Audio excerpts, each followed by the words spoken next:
Thank you very much, Diane. That's nice.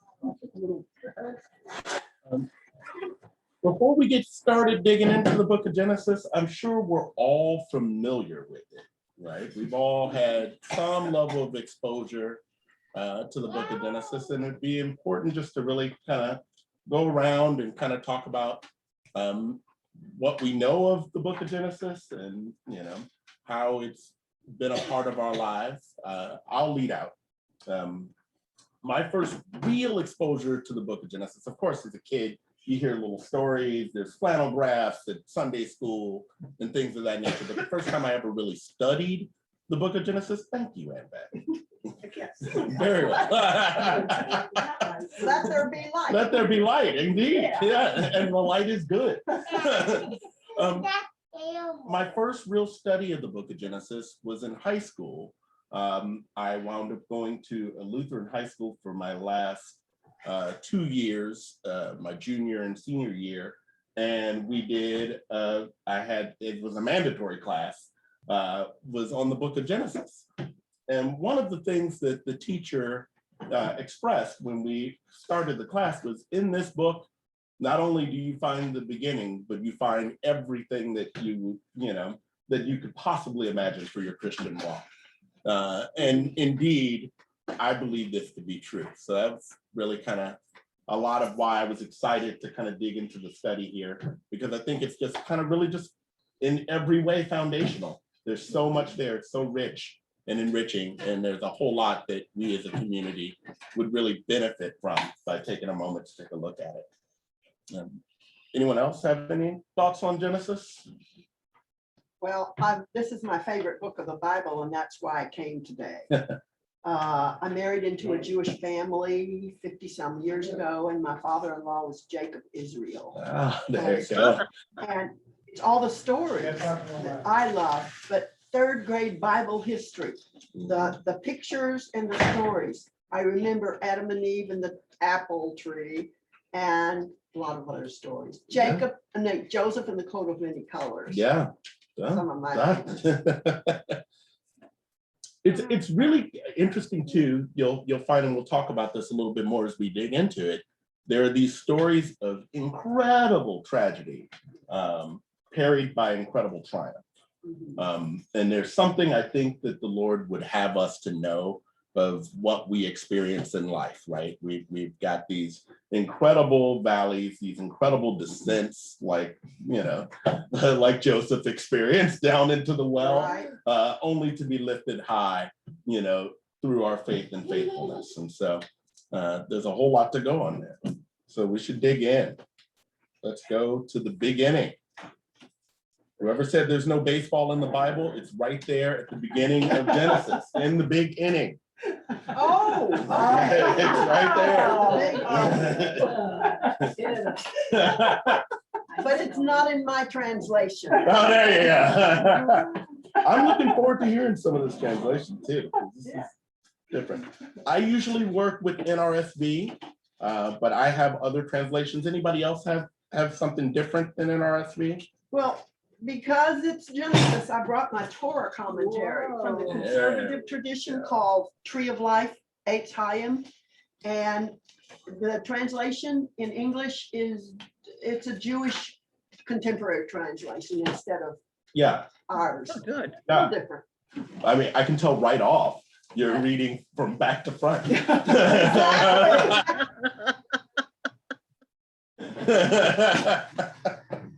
That's awesome. I have the New Revised. Very cool. New RS. Yeah. Yeah, I have. Can you hear me? Yeah, then I did. Yeah. Oh, we hear you, Rosemary. Okay. Yeah, I have the New Revised Standard, and I was going to say I grew up, instead of growing up anywhere where there were, you know, with Jewish folks, I grew up in the Roman Catholic Church, and we did not read much of the Bible. We were told that you had to be, you know, you had to have a priest there and all this other stuff. And so we heard the stories on, you know, in church, but that was the extent. We didn't never put it together. Well, I grew up in a Roman Catholic family as well, but I heard all this from my grandfather, from my father. We read scripture. We're not like that. Yeah, it's really important also to take a moment and take stock like we're doing, because this is something I believe very strongly about when it comes to reading the Bible or reading anything. That a firm hermeneutic, a firm way of studying and looking at things is to understand who the author was, Right. who's the reader that the author intended to read whatever they wrote, and then who you are as you're approaching it as well is something that you really need to understand. So just to have knowing a little bit more of your background helps us all and enriches us all as we take a look at what we're getting into. So let's go. In the beginning, I will call on somebody to read out Genesis 1. Shelley, would you like to help us? Let's go Genesis 1, chapter 1, verse 1 through verse 5. And then Mary Lee, if you've got your Bible, can you do 6 to, I'm going to give you a good portion, Mary Lee, if you don't mind, 6 to 14. And then I'll pick up from 15 and go to the end of the chapter, but that might get us some good breaking points in here. So. In the beginning, when God created the heavens and the earth was a formless void, and darkness covered the face of the deep, while a wind from God swept over the face of the waters. Then God said, "Let there be light," and there was light. And God saw that the light was good, and God separated the light from the darkness. God called the light day, and the darkness he called night. And there was evening and there was morning, the first day. And God said, "Let there be a dome in the midst of the waters, and let it separate the waters from the waters." So God made the dome and separated the waters that were under the dome from the waters that were above the dome. And it was so. God called the dome sky. And there was evening and there was morning, the second day. And God said, "Let the waters under the sky be gathered together into one place, and let the dry land appear." And it was so. God called the dry land earth, and the waters that were gathered together he called seas. And God saw that it was good. Then God said, "Let the earth put forth vegetation, plants yielding seed, and fruit trees of every kind on earth that bear fruit with seed in it." And so it was so. The earth brought forth vegetation, plants yielding seed of every kind, and trees of every kind bearing every fruit with the seed in it. And God saw that it was good. And there was evening and there was morning, the third day. And God said, "Let there be light in the domes of the sky to separate the day from the night, and let them be signs for the seasons and for days and years. And let them be lights in the dome of the sky to give light upon the earth." And it was so. God made the two great lights, the greater light to rule the day and the lesser light to rule the night and the stars. God set them in the dome of the sky to give light upon the earth and to rule over the day and over the night and to separate the light from the darkness. And God saw that it was good. And there was evening and there was morning, the fourth day.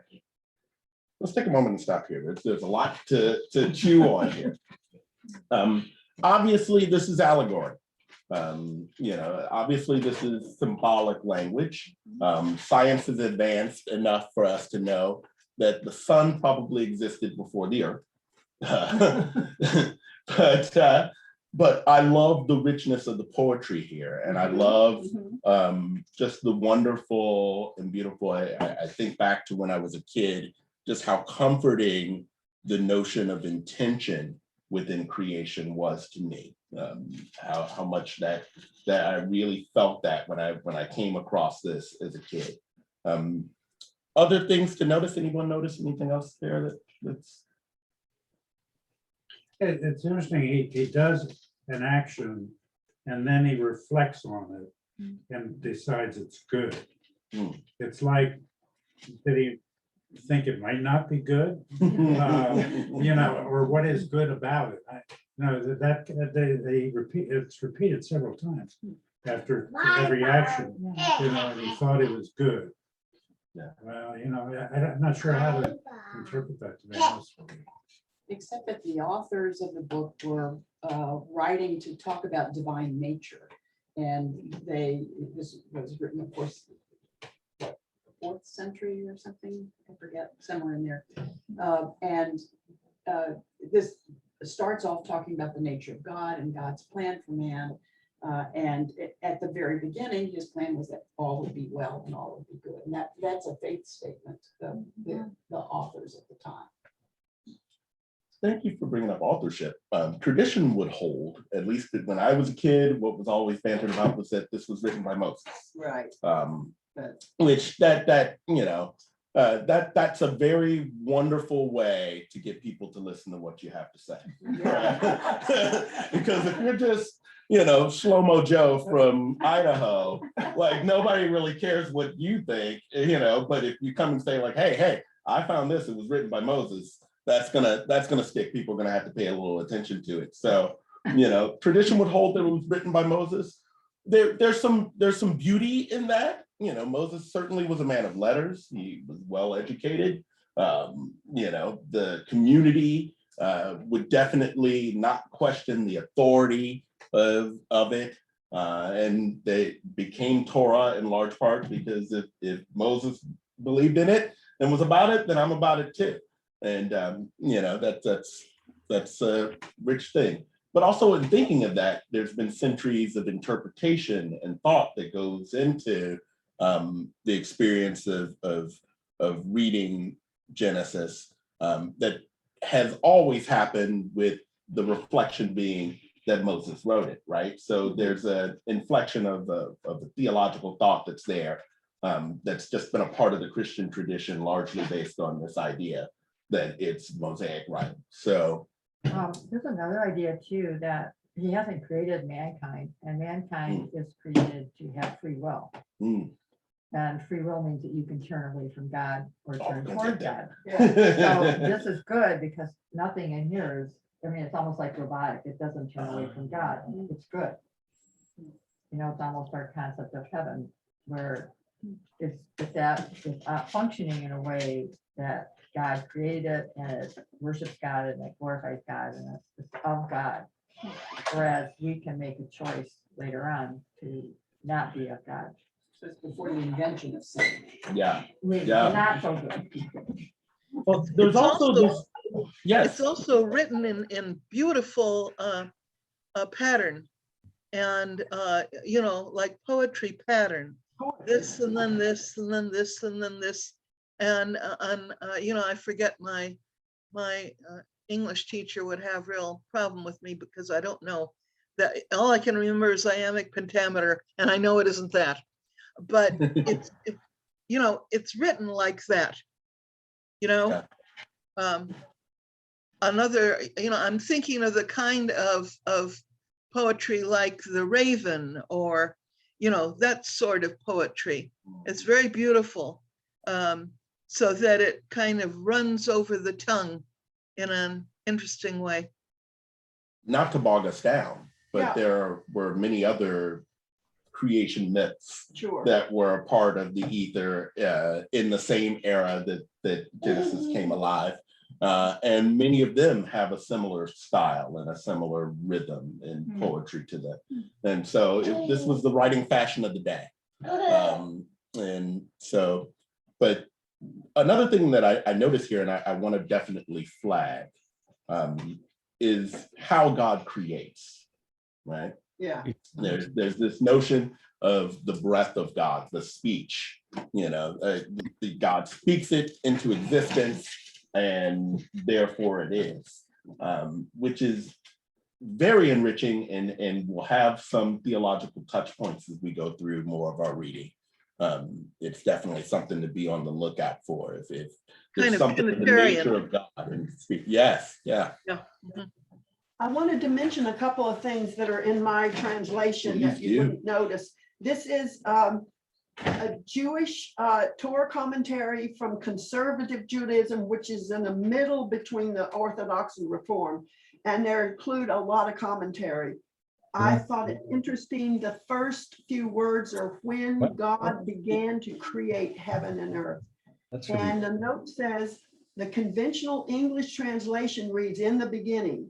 The translation presented here obviously is a little bit different, has a different sense to it. But the thing I love is about God. The note says that the Hebrew term for God used throughout this account of creation is not the unique sacred divine name, which we would say Yahweh. It is Elohim, a general Hebrew word for deity, which can also refer to pagan gods because it's plural.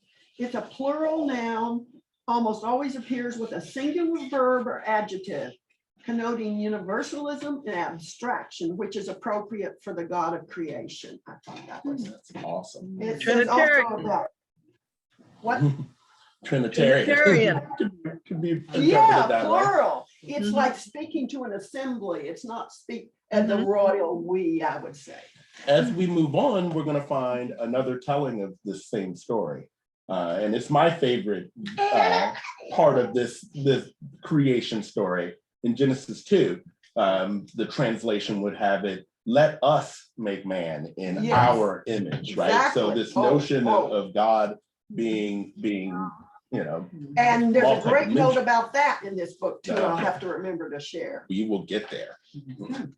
Let's see here. Where were we? May I say something? May I say something? course I I've been reading a Bible, the King James Version, and the only thing I noticed in different was the firmament is used instead of dome. And I personally find firmament, not that I ever understood it, but it to me sounds more poetic than dome. Poetic, yeah. As I always think of the kingdom. If you say dome, I think Okay, got it. Football. so it somehow doesn't sort of sit well with me. And then they also, your version used the word separated. And in this one, it's divided or the opposite. I forget which. I was just noticing just a couple things, and it doesn't matter, but I just thought I was trying to see how mine differed from. And also I noticed heaven in verse 9, let the waters under the heaven be gathered. I noticed it in your version was under the sky. Yes, God. This So one I'm interested in that. I notice that oftentimes when I'm praying, as I did this morning, I do look up to the sky. Why? I don't know how I got that idea that heaven is in the sky, it's up there rather than being that we're, as Doyd has often said, we're all in the kingdom of God and heaven. And if we are acting the way God would like us to, however he says it so well, then we are in a state of heaven. So I think that was the only difference that I noticed.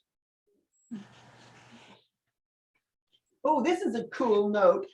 On the second day is the only time that we don't see God saw it was good. Huh. Don't know. But anyway, Well, wait a minute here. Okay, so what happened on the second day? We had the light was separated from the darkness. And is this the second day, the separation of the domes, the separation yeah. of the waters? Yes. Yeah, which is kind of an interesting take. There's something beautiful and elemental there that, obviously water falls from the sky as well as, exists, physically on earth. And so this notion that God had separated the waters, Well, this explanation says the reason the sages, the important old guys, explain this is due to the act of separation on that day, which may be necessary, but is never wholly good. or because the process of separating the waters could not be concluded till the third day, and one does not recite a blessing over anything till it's finished. Ah, And there's Oh, a tradition that Tuesday, which is the third day, is the best day for weddings. ah. Because it's got more good. It's got more good. It's got a double portion Yeah. of good Yeah. going there. I like it. never mind. That is awesome. All right, let's pick back up. I think we left off at verse 20. And Mary, would you mind reading? That'd be great. Let's read verse 20 to 25.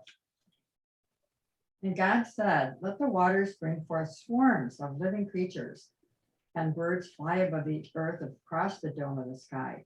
So God created the great sea monsters and every living creature that moves of every kind, with which the waters swarm, and every winged bird of every kind. And God saw that it was good. God blessed them, saying, be fruitful and multiply, and fill the waters in the seas, and let the birds multiply on the earth. And there was evening and there was morning, the fifth day. And God said, let the earth bring forth living creatures of every kind, cattle and creeping things, and wild animals of the earth of every kind. And it was so. God made the wild animals of the earth of every kind, and the cattle of every kind, and everything that creeps upon the ground of every kind. And God saw that it was good. Then God said, let us make, is that it? Let's pause here. Let's pause here. Okay. There's something also I noticed in the rhythm of the poetry here that is traditional to Jewish and Hebrew culture. There's a rabbinic style of repeating what you've just laid out. Just the extra emphasis. Pay attention to this. Almost is what you're saying there. You know, there's and then God created the cattle and all the creeping things, and it was so. God created the wild animals and all the creeping things and the cattle, and it was good, right. So repeating in order to bring it home, and to give emphasis to what you've just said. If you would imagine this was an oral tradition.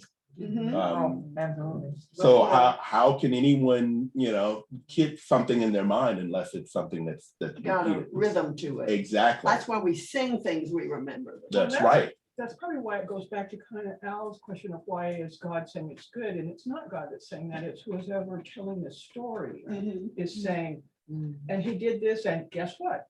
It was good. good. Instead of saying, God, if God did it, it had to be good.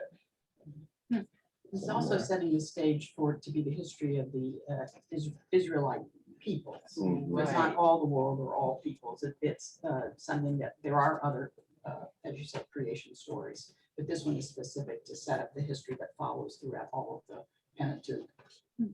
Yeah. Yeah. Of the history of the Israel. There's a great comment in here about that sentence that says, let us make man in our image, after our likeness. And there's all kinds of discussions because of the plural, let us.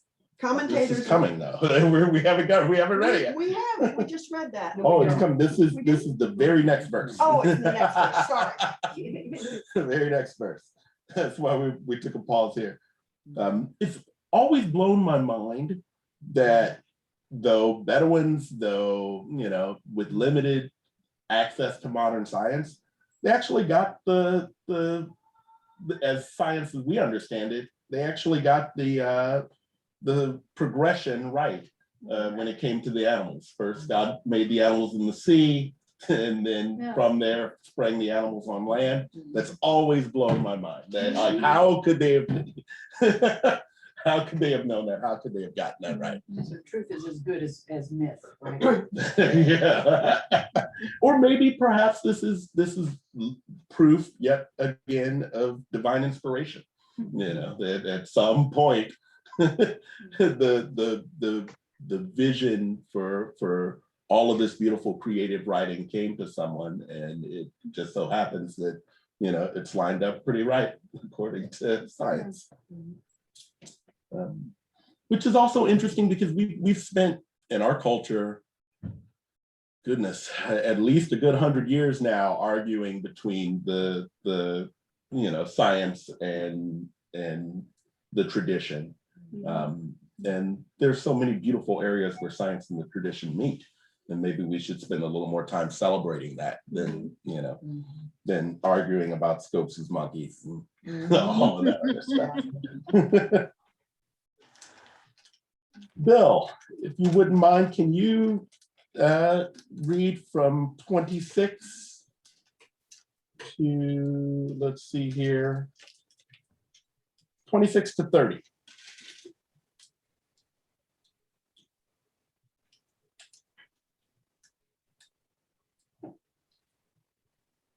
Can he hear you? Maybe. Are you calling on me?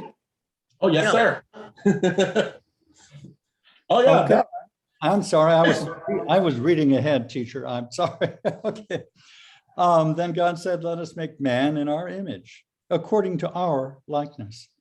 Let him have dominion over the fish of the sea and the birds of the air and over the cattle, over all of the earth, and over every creeping thing that creeps on the earth. So God created man in his own image. In the image of God, he created him. Male and female, he created them. Then God blessed them and said to them, be fruitful and multiply. Fill the earth and subdue it. Have dominion over the fish of the sea, over the birds of the air, and over every living thing that moves upon the earth.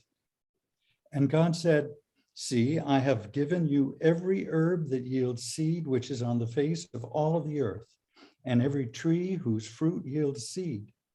To you it shall be food, also to every beast of the earth, to every bird of the air, and to everything that creeps on the earth, in which there is life. I have given every green herb for food. And it was so. You said to stop at end of 30. Yeah, we'll stop there. That's perfect. I love this part of it. It's curious. Evidently, God created him male and female. God evidently knew the definition of woman, which is being discussed today. There were two things that he created us for. Female, he created us to be fruitful and to multiply, and also to have dominion. And that's basically the definition of us. The other part of the purpose he gave us, obviously, is to be with him as closely as our will and our decision and our love would allow us, or we would allow it to allow us. I've always been touched by the language there that God created male and female in their image, in the image of God, right? The Imago Dei, you know what I'm saying? So what you've not had, you're not properly representing the fullness of God, I believe, unless you have the fullness of the image of God present. And so what does that say about our pulpits? What does that say about our boards, our corporate boards? What does that say about our society at large? I've always taken it to mean that if you wish to fully invite God's presence, you need to have a much more egalitarian presentation. And so that to me, that's always stuck out. Anybody else? Anything else we see in here? This is super rich. Well, that thing, the plural, when God's let us make man in our image after our likeness. In the Jewish tradition, there are a couple of different explanations about this puzzling language. One version is that God was consulting with the angels. The us is God and the angels. But this is the other part that I just love. It's perhaps God was speaking to the animals. Let us fashion a unique creature in our image, yours and mine, a creature like an animal in some ways, needing to eat, to sleep, to mate, but like God in other ways, capable of compassion, creativity, morality, and consciousness. So I like that. Oh, that's rich. Yeah. Especially when we think about, you know, the way that we know the nature of things, right? I mean, from dust we are formed, into dust we shall return, and that there's something almost cyclical there, that we are all just stardust, if you will. Yeah. You know, there's something rich there, that all of creation was involved in us being here. Oh, and there's Yeah. another little note here about human kings that strike coins with it, with their images on them. Huh, Yeah, kind of like that. yeah. The Oxford annotated notes refer to God creating us in his image on a spiritual level. Yeah. On a divine level. Yeah. So that's- The human soul. But that's how we've been, that's a term that we've been taught, yeah. But it's definitely our longing for God and our experience of God, and our responsibility for dominion over the earth. Mm. Yeah, but that debate, that not to send us on a real big long trail here, because there's going to be plenty of time to go over all of that. What do you guys think of this dominion business? It kinda scary. What it feels verse sticky, right? What is the verse? What is the verse? So this is 28. 26. Dominion over the fish of the sea and the birds of the air and over the, look what we've done. I don't think Yeah. dominion means exploitation. I No. think No, I it don't means believe that either. responsibility and care for. It's Yeah. open to choice. I mean, that's the problem. It's open to choice interpretation. Yeah, They could argue either way. it's almost, NIV says rule. yes. Yeah. And I Alright. feel like in the American tradition, like one of the problems here is that word dominion, right? It's a loaded word in our It's a culture. loaded word. I think rule shouldn't mean exploitation. No. Rule Correct. should imply fairness and Absolutely. rule. Yeah. Rule Well- of law. But it doesn't say that.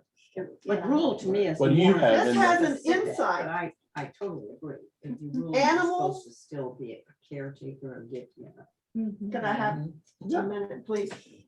Animals and insects expand horizontally to fill the earth, but humans grow vertically to master the earth and serve as its custodians by changing, controlling, and improving their environment. Hmm, So, yeah. yeah, I think that's interesting. That sounds nice, but it does say subdue. But it depends, wait a minute, that's English. We don't know what the Yeah, original okay. word is. And then I thought Because- it was interesting that, it seems like you could make a case for vegetarianism. Oh, absolutely. I got a note on that too. This has been often talked about. But if you look at the word dominion, it comes from Dominus, so they're using like more of a Latin translation. No, And then which is views like in a hierarchical, Yeah. militaristic Right. interpretation. I mean, that's the value that they had, that, the Pax Romana was peace at any cost. And if that means that you slaughter people, that's okay. Okay. That's the gist of it. So you're looking at Dominus, the Lord, being, an absolute control person who has the rights to kill women and children and Yeah. slave, 2 out of 3 people were slaves, or 3 out of 4 people were slaves. I mean, it was not, that's the word they used here. Because they used the Latin. yeah. Oh, yeah, And we've they had use so many that- translations from Hebrew to Greek to Latin Right, to and English. Your that- translation is from a Hebrew. Right. Which is a very different Yeah. orientation. Mhm. But then it's important, someone mentioned vegetarianism. The note here says, according to the Torah, humans were meant to be vegetarians. Eating meat would be a later concession to their willful appetites, and that comes later. Huh. Oh, concession, but not original plan. Well, it's important as we hit some things like this dominion issue, to do the hermeneutic thing that I was talking about earlier, where we take stock of who we are as modern Right. people and what we're bringing to the table there, and to Right. understand that we're not the original intended audience. No. And the people of the age, the feudal age that this was, written in had a certain reason for certain language to be there in a certain way. And maybe a certain approach to the world that may not comport with the world that we live in right now. Right. But, certainly did have the ability to galvanize and create community. To what you were talking about earlier, Bill, the sense of like men and women and structure and place, very important things to get into order if you're wanting to create a society that's set apart, right? If you're trying to build a community, you're gonna have to have some ground rules that you're working from. And so a lot of stuff was built into the language there in order to kind of create that sensibility. Does it necessarily speak as clearly to the world we live in today? It may not. And that's one of the challenges that we're going through right now as a society. It's certainly one of the challenges that we're going through as a church. Yeah. I won't go all the way along with you on that, Alvin. Of course, God wrote this for the ages. I mean, it was not simply for the people wandering in the desert and then all the way up until Moses was forbidden to go into the promised land. He did all of his writing, and then some Jewish scholars believe that it was added to by subsequent people. Obviously, it talked about Moshe's death, and he couldn't have written that himself. But Yeah, right. it's a slippery slope to start saying, well, wording has changed and cultures have changed. And I would submit to you that the absolute bedlam our cultures are going through right now has to do with how far we, including many of us Christians, have drifted from the instructions that Adonai, Elohim, gave to his people in the desert.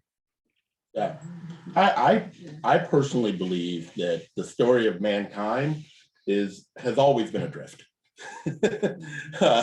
And the work that we're doing, including what we're doing right now, is largely about how can we get more in line. I agree with you here. I think that we got to hold both of those things, and they're not necessarily held in tension. That we live in a world that's much different maybe than the world that this text was written in, and yet we are still subject to the heart and the spirit of it. But if we get too caught up in the letter of it, we may not be any earthly good in the world that we live in right now. And yet Yeshua, Jesus, said he did not come to change any jot or tittle of what was in Scripture, which would suggest that he took it seriously and literally. And Indeed. he, as we know, is God. Indeed, indeed. And I also know, and we're going to get to more of this, that we are in the midst of the story of God's grace that encompasses more than we could possibly imagine. And there's all of these flashpoints in which, God shows himself to be greater than our understanding.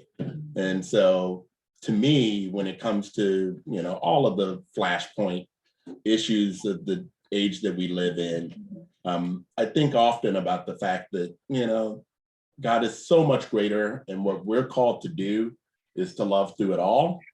So to the things I don't understand, I'm going to be willing to say I don't understand it. I have standards, right? And I have a way that I personally comport myself, and I live my life, and I want to see the world be blessed by that. At the same time, I'm not out here, and it's just my personal theology we're sharing. I'm not out here trying to bludgeon the world with it. I'm out here just trying to show the world the way that I live, and let's see if they'll come alongside and give it a little walk as well. And there's a whole lot I don't know. I've gotten to a place where I've just gone ahead and said, what, to the things I don't know. And, but what I do know is that I'm gonna love you no matter where you're at. And that's where it's at. Could I say something? Yeah, please. It made me sad when I heard the word subdue and dominion. We're speaking of that. Because I thought of the Native American tradition. Yeah. And we think the Christian religion is the best or whatever, but they had every time they would kill an animal, a bear or buffalo, whatever, they would always say a prayer. And in my understanding, That's they good. would say a prayer, and then whatever it was that they would then subdue, it was really for the good of the people, and it was all shared with everyone, and all parts of it was used. So I have a little trouble with that with our hunters on Lopez. We have hunters. You have hunters everywhere. Yeah. And there's an attitude about it that I think I wish we could have a different attitude. And then the last thing I noticed is you mentioned in verse 29 and in verse 30, in the King James, it says, God said, behold, I've given you every herb bearing seed, which is upon the face of all the earth, and every tree in which is the fruit of a tree yielding seed. To you, it shall be for meat. And I noticed in the version you're using, it shall be for food. And maybe this is just being a little bit too particular, but I thought it was interesting that. Which meat? Yeah. M-E-A-T or M-E-E-T? Oh, good. That's a very good question. It's M-E-A-T. So here is, and then That in, probably means something different in Elizabethan times, right? it just, and then in the same way in 30, the last part of it is, I have given every green herb for meat. So maybe it doesn't matter. I just am interested. My college roommates definitely stood on that scripture. Flavoring the There was a whole lot of consumption of green herbs. My hunch unfortunately. is, knowing a little bit about English, that word has changed meaning too. I'm sure. Yeah. King James, that's Yeah, what, that's true. 1600s? Yeah. So, yeah, that Yeah. look it up. Oh, so- I'm also interested, Inez, and we're gonna come up on in Genesis 2. Is that used again for other, is that used again in Genesis 2? So that's as we interesting. continue reading, that's an interesting thing to say. Well, so the idea, what I'm getting is that from you all here is that meat in that day perhaps was what we now say food. But we, yeah, that's all. That's fine. But there is evidence for that. Yeah. Okay, thank you. Okay. I'm also gonna dig into that a little bit, Inez, because the language here is rich and enriching, and it's something that I can give a little deeper study to. Okay. There's one more verse here for Genesis 1, verse 31. I'll read it out. God saw everything that he had made, and indeed it was very good. And there was evening and there was morning, the sixth day. Right. Why not a seventh day? Well, because that's in the next chapter. Oh, and it's important to know that the chapters were not in the No. tradition. They were put there by non-Jewish authorities much later. That's So it's right. not in the Jewish tradition to end there. That's right. That's right.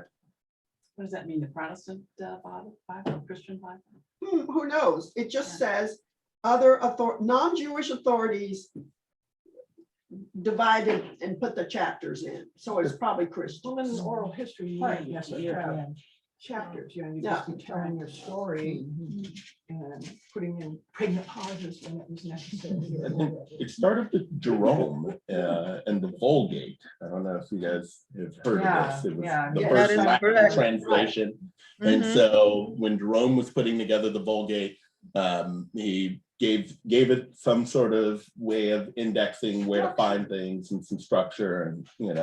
I bet the verse numbers might be also added later. It's very interesting. My Latin. Well, was terrible. he kind of picked and chosen too sometimes. My Latin was terrible. I did terrible at it in school, and so I wasn't concentrating. My roommates were too busy studying, all the herbs of the earth. All the earth. Yeah. And indeed they were good. But Marijuana. I have a question that you could look in your own version. Why do you think in verse 20 in the King James, there is italics when it says, wherein there is life? So there is in italics, and then I have given, and the word have given is in italics. And then at the end, and the last, and the last verse it was very good. And somehow when I heard us saying it again together, it's like, okay, God is the ultimate judge. And he gets, and God, whoever God is, right? He, she, they. But I say God, so she, but so, we're not supposed to judge, but God gets to judge. But why is it in italics in the King James? If anybody knows, it would be interesting. I look it up. I don't know how you look it up, but that'd be I'm interesting. gonna try to bring it up here. Is it an emphasis perhaps? Oh, I see what you're saying. Okay, so I have an app, a Bible app called Your Version. I'll send out a link for this Bible app, but you can basically pull up any translation that you Oh, I have want. all the translations. yeah. and books. Well, it's nice to just kind of have it all like right there on your phone. So I don't have that kind of phone. I just have real books. all right. Well, I just pulled it up. No, that's true. I just pulled it up and I see what you're saying, Inez, that certain words are italicized, and I cannot tell you why, other than somewhere in the back of my mind, what I remember about this is that there's some level of back and forth about the translation itself. And so they're italicizing words that kind of fit it together because English maybe isn't full enough to be able to properly express. So it's a way of like showing you what they inserted rather than translated. Oh. But you got to remember the King James Version was translated from Latin largely, right? So not necessarily original source material. So there's a lot of language stuff there. It's not. I'm not sure Yeah. what Yeah, they it's the use. last one. They Yeah, didn't go Greek until just after. It was just a wonderment because those words seem to be important to me in the understanding of this. And yet in other places, as we see as we go along, there are other words that are of, like the word of. I mean, really, is that an important word to emphasize? So there must be a different reason. So It's been, for me, over 20 years since Bible college. So I used to have this answer, Inez. I don't have it right off the top of my head, but I'm gonna, and I will get you an answer on that. It's just a wonderment, and we can go on. Wonder right along with you. I Googled meat and basically in the Old English medieval days, it was meant as a general word for food. Yeah, It was not specific to flesh. we guessed Yeah. it. Yes, so it means food, Yeah. any kind of nourishment. There you go. Yeah, if you read Chaucer, then you see what Old English really is like. And so consequently, the Latin conjugations and the way Latin is written is different from, from the languages that it's translated into Latin, because it has to go along with the way the language functions. And sentence construction is even different in Latin and in English. Yeah, Very you much. gotta go to the last word in the sentence to know what the verb is. Oh, yes, exactly. And, and the conjugation, I don't think there is something called a pluperfect, but if there was such a thing, I'm sure that the Latin folks thought of it. I mean, if you had to conjugate the first Latin verb, then you remember about all that kind of stuff, Yeah. which is long ago in my 79-year-old brain. So next week, We'll continue on. I think we're at a good breaking point here. Chapter We got one chapter done. Yeah. We're moving faster than we're going. Wow. I would say, You're faster than Blake. there we go. I would say next week, we will take a moment with chapter 2. But chapter 2 is kind of a rabbinic style retelling of what we just covered with chapter 1, but perhaps we'll look for some of the differences between chapter 2 and chapter 1 and what that may say to us. And then chapter 3, let's get right on into it. Let's get right to the murder mystery. All next week. Let's get some good and evil going in here. And let's talk about the serpent and all that fun stuff. Free will. That's right. Alvin, can we, before we leave, can we all please say some prayers for those folks who were killed in Alabama in an Episcopal church? Yes. Yes, Oh, yes. certainly, certainly. Let's pray.